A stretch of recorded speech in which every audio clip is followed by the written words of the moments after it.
Okay, good morning दोस्तों। आज मैं आप लोगों को दिखाऊंगा कि फ्राइडे के दिन आप वर्कआउट किस तरीके से करते हो। क्योंकि जब मैं वेट ट्रेनिंग करता था, वेट लिफ्टिंग करता था, मेरे को बिल्कुल भी आइडिया नहीं था कि आखिर किस दिन किस टाइप की ट्रेनिंग करनी है। सो मेरे को ये भी नहीं पता था कि मॉर्निंग में कैसे करना है और इवनिंग में कैसे करना है। सो आज मैं आप लोगों को दिखाऊंगा कि अगर आप वेट लिफ्टिंग कर रहे हो तो फ्राइडे का दिन कितना इंपॉर्टेंट होता है, और अगर आप पावर लिफ्टिंग कर रहे हो तब भी। और बेसिकली वैसे वेट लिफ्टिंग के लिए ज़्यादा है, और आप देखोगे कि आज के दिन में किस टाइप से आप ट्रेनिंग कर सकते हो। आप आज के दिन में 2 टाइम ट्रेनिंग कर सकते हो, 2 टाइम्स अ डे। चाहो तो सिंगल भी कर सकते हो, लेकिन 2 times a day is much better, because in the morning आप क्या करोगे, जो स्प्लिट रखोगे वो रखोगे वेरी लाइट वेट, ठीक है, जिसमें आप पावर वर्क करोगे। और इवनिंग पे आप फुल वर्क करोगे, ठीक है, और आप थोड़ा हैवियर जाओगे, मे बी 85% और 90%। सो आज मैं आप लोगों को दिखाऊंगा कि फ्राइडे के दिन आपको किस तरीके से ट्रेनिंग करनी है ताकि आप बहुत अच्छे रिजल्ट पा सको अपनी ट्रेनिंग के लिए। So stay tuned. ओके, सो जिम पे हम पहुंच गए। ये एक रास्ता है, यहाँ से हम ऊपर फर्स्ट फ्लोर पे जाएंगे, वहाँ पर हमारी जिम है। और नीचे आपके लेबोरेटरी वगैरह है, किसी को ब्लड वर्क कराना हो तो आप वहाँ भी करा सकते हो।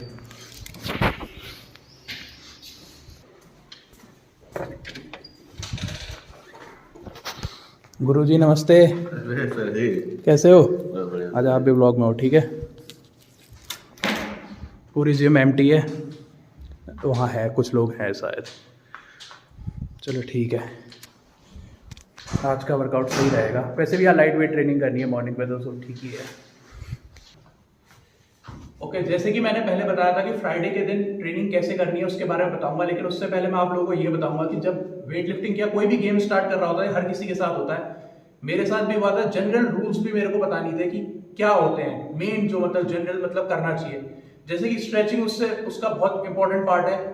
आप अगर बॉडी बिल्डिंग करो, पावर लिफ्टिंग करो, वेट लिफ्टिंग, तो बहुत ही मतलब स्पेशली बोलूंगा। अगर आप स्ट्रेचिंग नहीं करते हो वर्कआउट से पहले, वर्कआउट के बाद, तो आप समझ लो आप बहुत ज्यादा नेगेटिव साइड पे जा रहे हो गेम की। क्योंकि क्या होता है, इवेंचुअली आप देखोगे, आप वर्कआउट करोगे, खासकर वेट लिफ्टिंग में क्या होता है, हर बार वेट हमारे सर के ऊपर जाता है, तो क्या होता है, हमारी कंप्रेस हो जाती है, बोन्स भी कंप्रेस होने लगती हैं, ठीक है। आप देखोगे अगर आप स्ट्रेचिंग नहीं करोगे वर्कआउट के बाद, तो बॉडी बहुत टाइट हो जाएगी आपकी। आप सुबह सोकर उठोगे तो आपको लगेगा यार बॉडी मेरी बहुत टाइट चल रही है। वो इसी वजह से हो रहा है क्योंकि हर वक्त लोड आपके सर के ऊपर है, आपने स्ट्रेचिंग नहीं करी प्रॉपरली, तो उसकी वजह से क्या हो, बॉडी बहुत ज्यादा कंप्रेस हो जाती है। और अगर बॉडी टाइट हो जाएगी, तो वेट लिफ्टिंग एक ऐसा गेम है जिसमें बॉडी बहुत स्मूथ चाहिए आपको, तभी आप proper snatch, clean and jerk वगैरह ला पाओगे। अगर आपकी बॉडी टाइट है, मोबिलिटी नहीं आएगी, मोबिलिटी नहीं आएगी तो आप ढंग से गेम ही नहीं कर पाओगे। अगर आप कंफर्टेबल पोजीशन पे बैठ नहीं पा रहे हो, तो आप कैसे वेट को लेके उठ पाओगे नीचे से बैठे हुए में। सो सबसे पहले स्ट्रेचिंग, और स्ट्रेचिंग वैसे भी बहुत जरूरी है। देखो, जितना आप वर्कआउट करोगे, आपकी क्या होगा, मसल्स होती हैं वो टाइट होते जाती हैं। अब मसल्स टाइट होते गई तो क्या होगा, रेंज ऑफ मोशन कम हो गया। अब रेंज ऑफ मोशन अगर आपका कम हो जाएगा तो क्या होगा, आप पहले तो देखो, अगर बहुत बड़े बाइसेप्स हो जाएंगे तो आपका रेंज ऑफ मोशन आधा हो जाएगा, तो आप इतना इंपैक्ट नहीं ला पाओगे, ठीक है। अगर आप ट्रेनिंग भी जनरली देखो, अगर आप इतनी सी बाइसेप कर्ल करोगे तो आप कम लोड लाओगे। अगर आप पूरा हाथ ऊपर नीचे ला रहे हो, पूरा कर्ल कर रहे हो, तो आपको ज्यादा इफेक्ट आएगा। तो यही सिंपल सा रूल है। अगर आपकी बॉडी बहुत टाइट हो जाएगी तो आप प्रॉपर कंफर्टेबल पोजीशन पे नहीं जा पाओगे, और कंफर्टेबल पोजीशन पे नहीं जा पाओगे तो आपकी स्ट्रेंथ बढ़ना एक टाइम के बाद रुक जाएगा। सो वर्कआउट से पहले और वर्कआउट के बाद स्ट्रेचिंग बहुत ज्यादा जरूरी है, उसके बाद ही वेट पकड़ो। अगर कई लोगों का क्या होता है, मेरे साथ भी होता था, देखो ये सब चीजें सबके साथ होती है, इसीलिए मैं बता रहा हूँ। इंसान जिम आके उसके पास लिमिटेड एनर्जी है, और उसमें क्या सोचता है कि मैं बस वर्कआउट कर लूँ। स्ट्रेचिंग करने में ताकत लगती है, हर किसी को पता है कि स्ट्रेचिंग करने में भी थकान लगती है और ताकत लगती है, तो इंसान इस वजह से स्ट्रेचिंग करता ही नहीं है। तो मेरा मानना ये है, वो सोचता है कि यार मैं वर्कआउट में ज्यादा एनर्जी लगा लूं स्ट्रेचिंग की बजाय, लेकिन ये गलत है। आप वर्कआउट कम करो और स्ट्रेचिंग को भी एक पार्ट दो। अगर आप स्ट्रेचिंग के लिए भी एक पार्ट रखोगे थोड़ा सा, और वर्कआउट के लिए भी रखोगे, तो आप देखोगे कि आपके जो स्ट्रेंथ गेन्स थे वो और ज्यादा बढ़ जाएंगे, बजाय उसके कि आप बिल्कुल स्ट्रेचिंग मत करो और सीधे सीधे बस वेट पकड़ना शुरू कर दो। तो उससे क्या होगा, एक टाइम के बाद आप वहीं पर रुक जाओगे, उससे ऊपर आप नहीं बढ़ पाओगे। सो हर चीज के लिए थोड़ा सा करो। इसीलिए कुछ लोग बोलते हैं ना 40 मिनट्स का वर्कआउट, वो 40 मिनट्स का वर्कआउट यही होता है कि उस बीच में आप 40 मिनट्स के वर्कआउट से पहले आप हल्की कार्डियो कर लो, स्ट्रेचिंग कर लो, वर्कआउट के बाद स्ट्रेचिंग कर लो, कार्डियो कर लो, और बीच में 40 मिनट्स का वर्कआउट कर लो। इससे ज्यादा वर्कआउट जरूरी नहीं है, और होता है, जरूरी भी होता है, लेकिन वो हर किसी के लिए अलग अलग डिपेंड करता है। वो भी फेज आते हैं, जिस समय आप स्ट्रेंथ ट्रेनिंग कर रहे होते हैं, एक फेज पे आता है, आप मीजो साइकिल्स बोलते हैं इन्हें। तो उन साइकिल्स में आपको क्या होता है, आप ट्रेनिंग करोगे तो वहां पर कभी लोड बढ़ाना होता है, कभी घटाना होता है।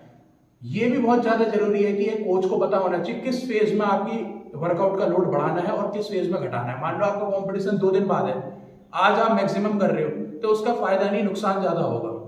ठीक है, सो ये चीजें भी समझो और स्ट्रेचिंग वगैरह करो, स्ट्रेचिंग बहुत ज्यादा जरूरी है।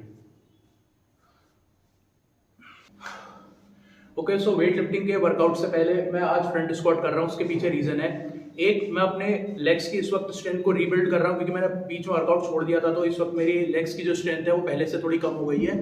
और दूसरा, मैंने एक चीज देखी है कि जब मैं पहले स्क्वाट्स वगैरह लगा लेता हूँ तो उसके बाद मैं बहुत मतलब कनेक्ट कर पाता हूँ वेट को।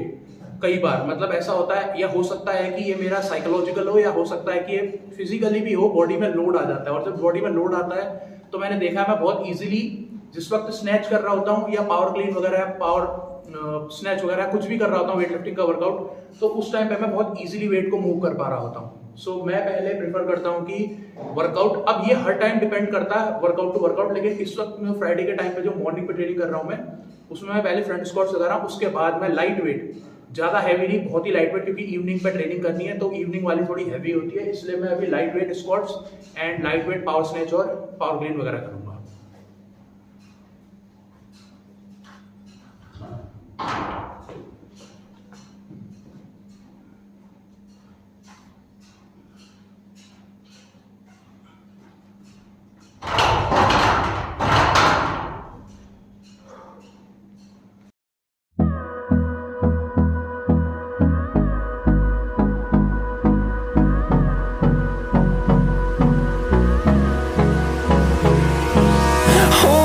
Close till I get up. Time is barely on our side. I don't wanna waste what's left.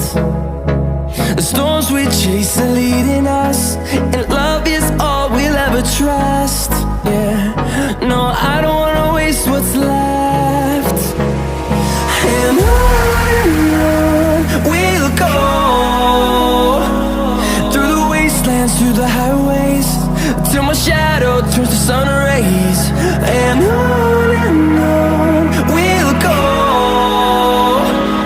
through the wastelands, through the highways, and on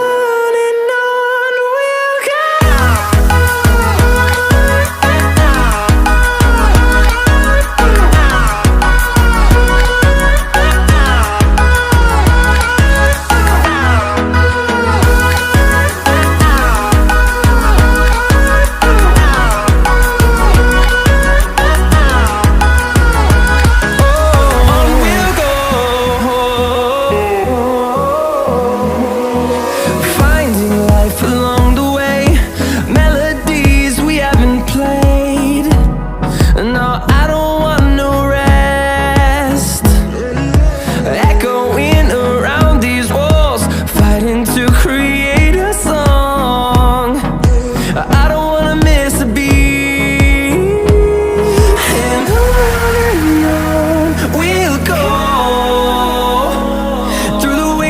Through the highways, till my shadow turns to sun rays. And on we'll go, through the wastelands, through the highways, and on we'll go.